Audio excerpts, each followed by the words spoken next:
Oh, what a lovely sports wash I'm having.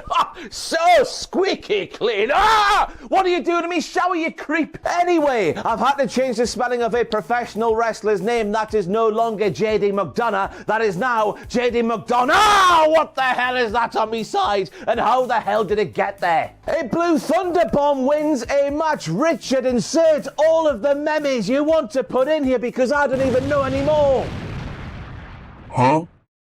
One thing I do know is the fact that Sami Zayn won a professional wrestling match with that professional wrestling maneuver means we're already dead. Grab everything you can and head for the bastard border. The end is nigh, the end is nigh, time to run away, the end is nigh. Even though I now find myself in parts unknown, you still need to like this video, leave a comment down below, share the video if you're feeling extra saucy, give us a subscribe, because if you don't do at least something of those 4 things, because I'm in parts unknown, I'll go down the street and find Papa Shango and he'll curse you and your family forevermore. Now I swear down the crowd were chanting F you Rollins before Rollins was set to take on Daddy Drew McIntyre, and I didn't hear one single person in that arena say I would like to F you Rollins. He's the babyface Saudi Arabia. Daddy Drew McIntyre is the nearly professional wrestling heel who has been a justified arsehole for quite some time. If there's one person he should be booing in that match, it should be Daddy Drew McIntyre, not Seth Rollins. What are you doing, man? And now we have a double dose of WTF, because never ever did I think I'd see Drew McIntyre do the old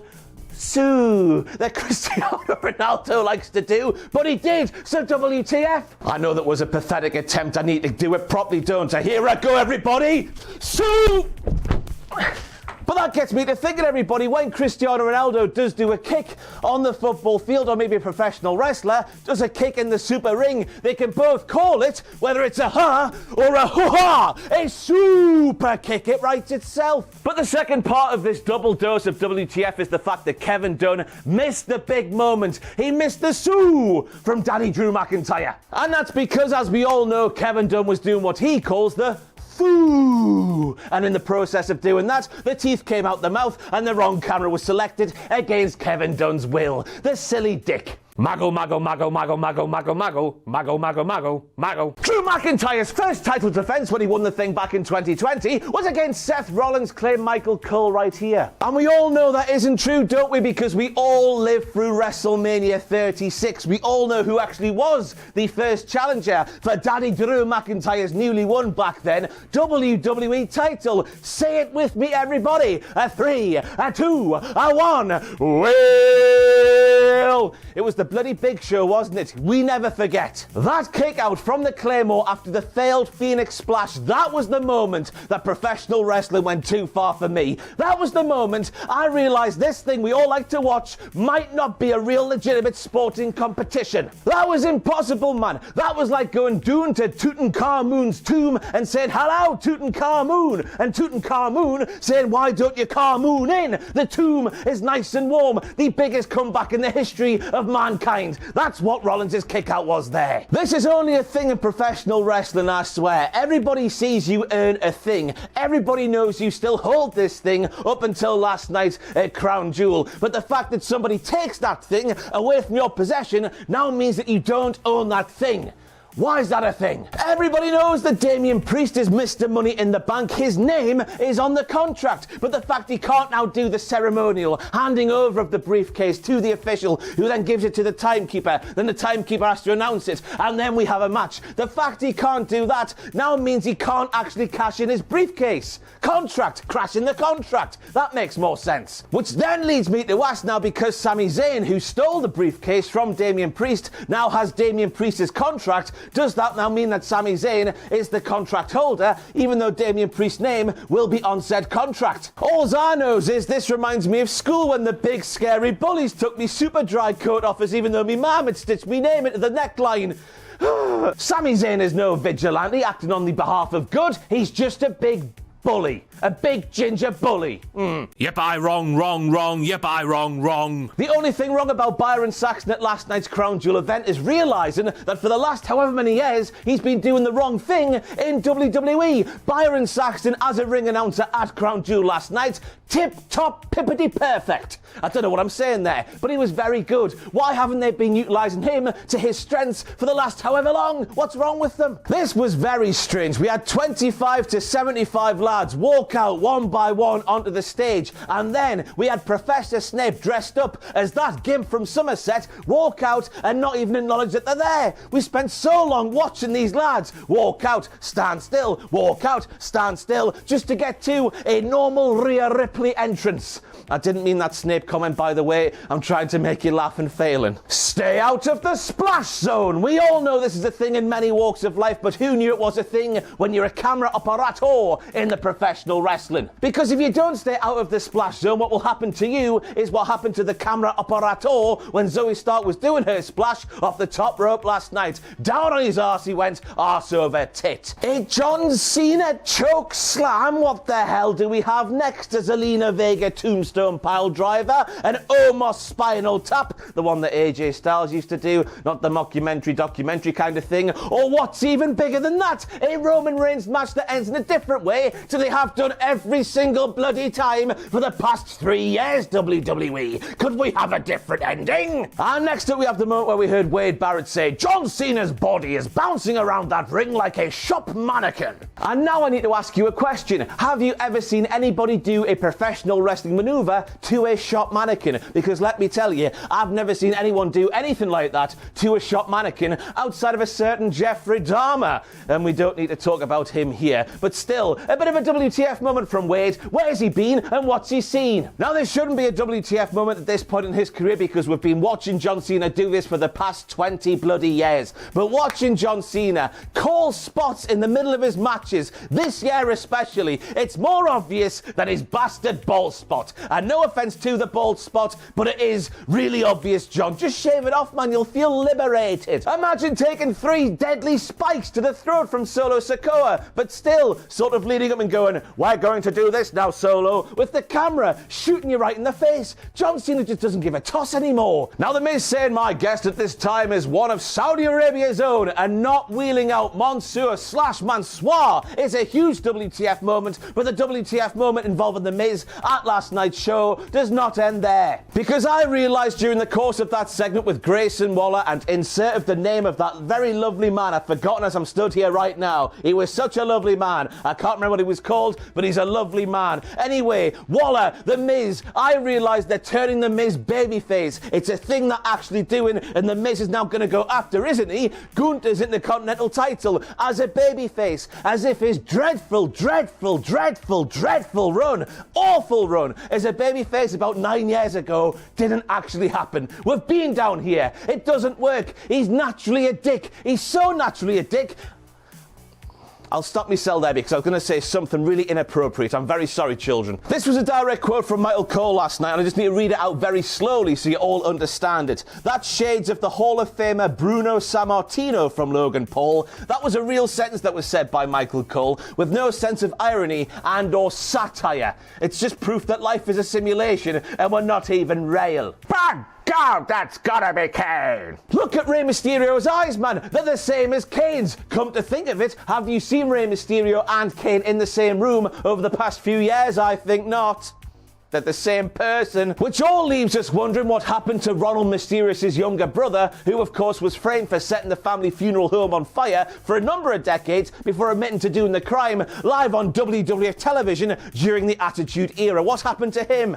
And right there we see Logan Paul having the ring awareness, the general professional wrestling chutzpah of a great like Triple H as he saves Rey Mysterio from instant death by going headfirst into the mat. You can say whatever you want about Logan Paul, he literally saved Rey Mysterio there. It makes me sick to my stomach to say, but Logan Paul is not just one of those spot monkeys I hear being touted about in the professional wrestling world from time to time. He's actually very good, very alert, alert, very aware. He saved Rey Mysterio there. Logan Paul defeated Rey Mysterio to become the WWE United States Champion. Logan Paul defeated Rey Mysterio to become the WWE United States Champion. Logan Paul defeated Rey Mysterio to become the WWE United States Champion. You know when you try and say something over and over and over again, that you say it so many times that it just sounds wrong in your head. I'm trying to do that now with Logan Paul defeating Rey Mysterio to become WWE United States Champion because it feels so right and I hate myself for it. Am I even a human anymore? But did you notice, dear viewer, who left the brass knuckles conveniently on the ring apron just so Logan Paul could pick them up? It's the man who initially took them away from Logan Paul and his little soy boy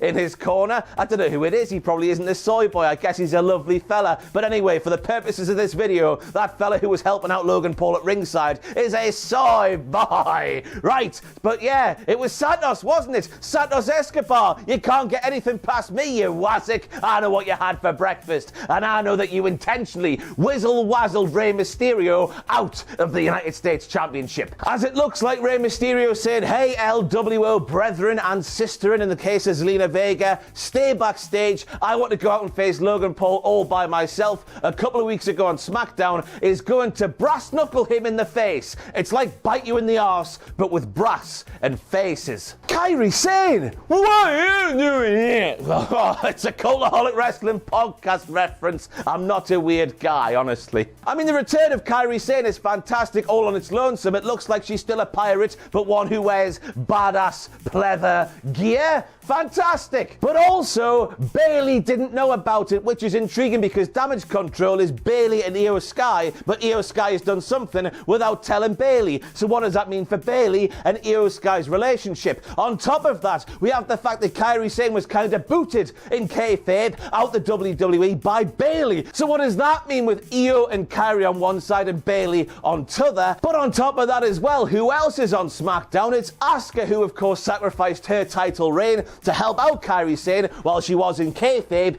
getting booted out of the WWE. It's what they call in the trade an onion. Because I was initially thinking Bayley, the leader of Damage Control, as we all know, was taking inspiration from Ange Postecoglou's time as Celtic manager, realising there was so much potential in the Japanese market that wasn't being utilised over here in the West. But no, that's not even remotely relevant, Ross. Why did you say it? It's very interesting though. Let's see what happens on SmackDown next week. Mago, mago, mago, mago, mago, mago, mago, mago, mago, mago, mago. So then we have Michael Cole mentioning the only two wrestlers who have longer title reigns than Roman as we're stood here today is Bruno Sammartino and Hulk Hogan, which leaves us asking one question. What about Bob? Everybody knows that Bob Backlund was the WWF champion when WWF just became WWF, and therefore his reign carried over. Inoki had it for a little bit, but that's not recognised. It was vacated during the reign, but they're not recognised. Everybody knows that Bob Backlund's title reign through WWF to WWF lasted, and I need to check my notes because I've forgotten, 2,135 days. That's a real thing that happened, kind of. Mago, mago, mago, mago, mago, mago, mago, mago, mago, mago, mago. And he plants night with the rock bottom, said Michael Cole at this moment of the night. And I was thinking, Michael, he didn't leave his feet. That's not a rock bottom. That's got to be a sweet nailed uranage. Michael, stop trying to make rock happen. And so we get to the end of the night. Let's forget about the 3 count that was definitely a 3 count, but the ref was too busy looking at the bottom rope after hitting a 3 count. Let's let that slide. That's not going to keep me up for months on end now. But with each month that passes, I think one thing becomes clearer and clearer and clearer, and that's the fact that Cody Rhodes should have in fact won the title at WrestleMania. I was saying at the time, of course, I need to acknowledge this so I'm not being a bit of a hypocrite, Roman having the title is pretty crucial so he can still call himself the head of the table. But as I say, as the months go on and on and on, it's clear that we don't really have a plan for Roman Reigns to get him to WrestleMania next year, other than him having the same bastard match he's had for the past 3.5 years. It's heat for 15 minutes. There's a spot involving the barricade. There's an interference. There's a couple of spears. There's a kick out. Ooh, the babyface is going to do it, but no. One more spear is what gets the job done. It's boring. It's bland. It's pain played by numbers. It needs to change. It needs a fresh paint of coat. I've said that the right way around, Bruce Pritchard. I can't believe we've done this finish the same again, once again. I hope he has the rest of the year off, and in fact, just takes time off until WrestleMania next year, because it's clear that for all the good stuff Triple H is doing in the current day, one thing he can't do is book a Roman Reigns match that doesn't end in the same bloody way. Oh, that's me rant over. Babyface wholesome Michael Cole even called it the same old story on commentary. If he's doing that, all hope is lost. Anyway, I've been Ross from Cultaholic Wrestling. These were the WTF moments for a little bit of a sports watch here. Crown Jewel 2023. Let me know down below if I've missed any. Thank you for watching. Goodbye.